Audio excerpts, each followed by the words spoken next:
Week 4, question 16.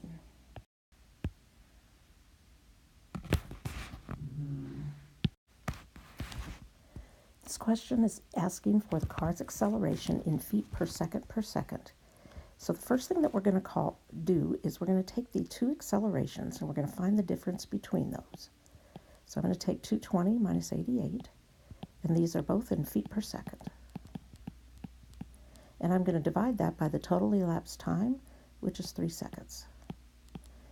220 minus 88 is 132, and that's feet per second. And I'm going to be dividing that by 3 seconds. 132 divided by 3 is 44, and this is feet per second, and I'm also dividing by seconds, so per second again. So we're going to pick choice H.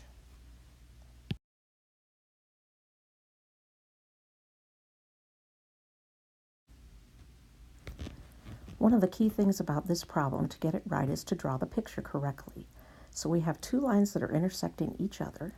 So I'm going to draw intersecting each other. And it says that A is between C and D. So I'm going to make this C, and I'm going to make this D. And A has to be between those. And so I'm going to put A between those. So A is going to be right here. And I also need B on here somewhere, so I'll put B here. Now, it doesn't necessarily say that these are right angles, which is okay, but we'll still be doing the problem even though that it doesn't say they're right angles. It says the measure of angle BAC, this one over here, is 47 degrees. And they ask for the measure of angle BAD. So they want to know what is the measure of that angle. What we do for this problem is to recognize that angle BAC and BAD form a straight angle, so those two angles are supplementary. So I know that if I take the angle that's the 47 degrees and I add on to it angle BAD, my answers should add up to 180 degrees. So we'll just solve this equation for angle BAD. If you subtract 47 to the other side, you're going to get an answer of 133. So we're going to pick choice D.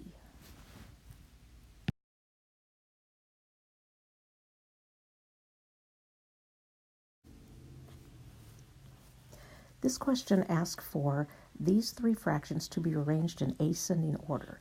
So ascending order means from smallest to biggest. And I notice that these three fractions have different denominators, so I'm going to find a common denominator. And between 2 and 6 and 8, I'm going to choose the smallest number that all three will evenly divide into. And I think 24 would be a good choice for this. So I'm going to change each fraction into some sort of a fraction that has a denominator of 24. And so as I do this, I need to make sure that I change the numerator on each one of these because I'm also changing the denominator. And what you do to the denominator, you do to the numerator. You have to do that to both parts. So in order to make this 2 become a 24, I'm going to have to multiply the top and the bottom by 12. So this is 12 over 24. To make this 6 become a 24, I'm going to multiply the numerator and denominator by 4. So the top of this one becomes 20 over 24. And to make 8 become a 24, I'll be multiplying the numerator and denominator by a 3. And then you're going to look at the numerators, and the smallest one will be listed first. So the fraction that has the 12 will be listed first. Then the fraction that has the 15 would be the next number in line. And then the fraction that's the 20 would be the next one after that, because it has the largest numerator. And 20 is the largest, and 12 is the smallest. So to get which numbers those go with, this would be the 1/2. This one would be the 5/8, and this one would be the 5/6. So I need to choose the one that has the 1/2 listed first, less than 5/8, less than 5/6. So I pick choice F.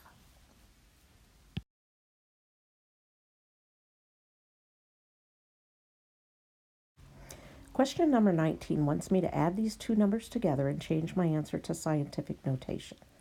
So I'm going to take 700 million, and I'm going to add on to it 670 million. And then once I get the answer to this, I'm going to change my answer to scientific notation. So I'm adding these together. And down here I'm going to need to put a comma between the 1 and the 3 to make this work. And then I'm going to write my answer in scientific notation. So my decimal point needs to go between the 1 and the 3. So I'll put 1.37 times 10 to the, and I need to count the number of decimal places that I've moved. Now normally my decimal point sits at the end over here on the right, and I've moved it between the 1 and the 3. So I've moved it 1, 2, 3, 4, 5, 6, 7, 8, 9. I've moved it 9 decimal places to the left. And I'm looking up here at my answers, and I realize that I'm wondering if I'm picking the right 9. Should this be a negative 9 or a positive 9? If you see a negative 9 as an exponent, that goes with numbers that have all the zeros before you have any other significant numbers. So those are ones that would have negative exponents. But if you have zeros that fall the other way, where you have the numbers and then a bunch of zeros, you're going to use the positive exponents. And so I'm going to pick choice D.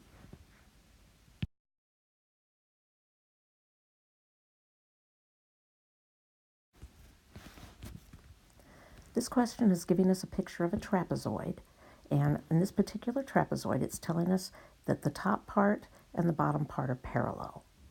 And they're telling us also that angle D measures x degrees, and they would like to know what is the measure of angle A. And they acknowledge that our answer for angle A will have some sort of an x in it. So when I see this, I see that I have parallel lines, and I think about this x being along this line right here, which I'm going to call a transversal. This is where the x is. Angle A would be located right where I'm putting this dot. So if I have two parallel lines cut by a transversal, that means same side interior angles are supplementary, which means that this angle that's x and this angle A have to add up to 180 degrees. So I'm going to write that down. I have an angle that measures x degrees plus angle A. If you add those together, you should get 180 degrees. And they want me to solve for angle A. So angle A, if you subtract x to the other side, you'll get 180 degrees minus x degrees. And so I'm going to pick choice F. They decided to go ahead and put the degree symbol on the outside of the whole thing, which is equivalent to this. So I'm going to pick choice F.